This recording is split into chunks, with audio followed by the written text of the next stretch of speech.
Now, think about it for a moment. In your life, you've probably had relationship and love advice from so many different people and places. You've probably had some from your family. Your grandpa, he just asked me to marry him one day, and I was like, no. No. And you've probably had some from your friends. You're already saying I love you in this relationship? It's been like a month. It's been 3 months. Not to forget, you've definitely had tons of advice, knowingly or unknowingly, from the TV programs you watch. Dumper. And without a doubt, the movies that you watch have had a massive impact on what you think love looks like.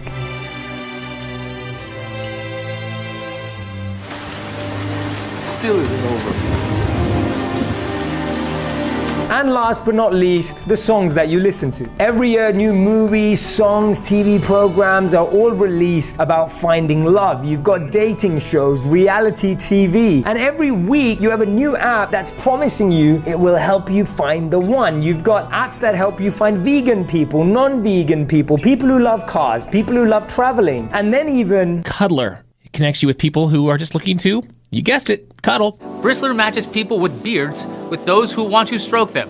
And some of those are pretty weird. And not only have we been exposed to so many different ideas and advice from what we consume, but even the people around us. From watching our parents, to watching our friends, to watching our aunts and uncles, to watching the people that we grew up around. All of these ideas have left an imprint on what we think about love and finding the one. And all of these things also put ideas into our heads about what the other person likes. You know, girls like guys who drive cars like this, guys like girls who dress like this. And this starts to form our ideas about what we believe about relationships. I'm going to tell you one of my favorite ones. Maybe some of you have seen the movie A Bronx Tale. Maybe you haven't, you can check it out. And in the movie, there's a scene where this really cool, suave, I believe he's somewhat of a gangster guy, says to the younger guy who's kind of being mentored by him that you'll know when you found the one when a girl does this one thing. You want to know what that one thing is? Yes.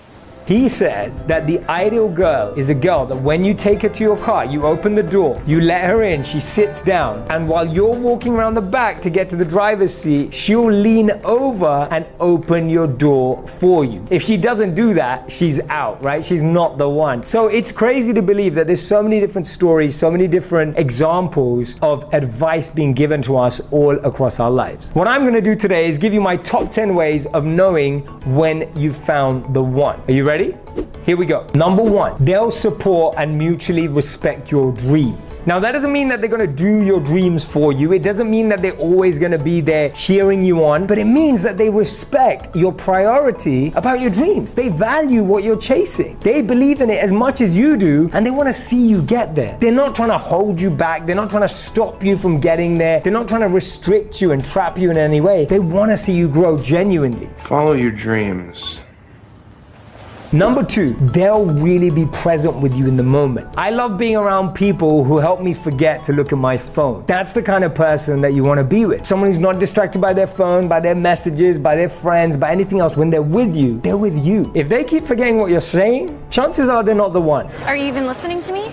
Number 3, the person is self-aware and knows their self-worth. They're independent. They're able to grow on their own. They have their own set of friends. They have their own set of values. They have their own set of priorities. Some of them may match with yours, but some of them may be different. But they're their own person. They're not looking for you to complete them. They're not looking for you to finish them. They're looking for you to enhance them and help them grow. They're growing with you, and they're going to help you grow too. I'm here to help. Number 4 is the tough one. It's called trust. Probably one of the hardest, rarest thing in the world. And I'm talking about without checking. Are you spying on me? Now, this one's a tough one because sometimes you find out the hard way, and some of us have been there. So my take is that trust should be earned. It's not something that should be given up front, but it's something that is earned. Usually we have this belief that I either trust someone or I don't trust them at all. My idea is that there's actually layers of trust. You have no trust at the bottom, but then there's step 1, step 2, step 3, step 4, etc., which leads to unconditional trust. The challenge is we put our expectation when we're with someone that we can unconditionally trust them. And actually their trust levels down here, that gap is exactly how much pain you end up feeling. Remember, trust is something that's earned. Don't give it straight away. Let that person through their actions and their thoughts and their words earn your trust. You're gonna have to earn it.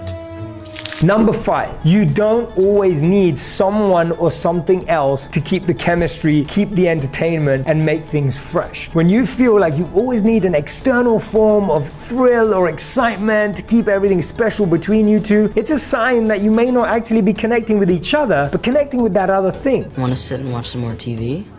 Number 6, you can spend time apart but can't wait to be back. So you're comfortable traveling in different parts of the world for work, studying in different areas of the world, maybe in the same country, maybe in a different one, but you can't wait to be together. And the challenge is that we usually get frustrated. When you're apart from someone that you love or want to be with, you start getting frustrated and you take it out on them, which actually weakens the relationship. You know when you found the one because you'll realize that you don't let that frustration affect your relationship with them. You find other ways of releasing, sharing that, but you're making sure that you're not ruining your own relationship because of the frustration of not being together in the first place.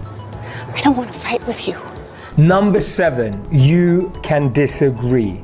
This is the tough one. People think that you found the one when you agree on everything, when you like the same stuff, when everything matches. That's not true at all. You can actually disagree with that person. You can have different ideas and you still learn to work together. It's pretty difficult to find anyone in the world who agrees with you on absolutely everything. So to expect to find the one who has that, that's pretty unlikely.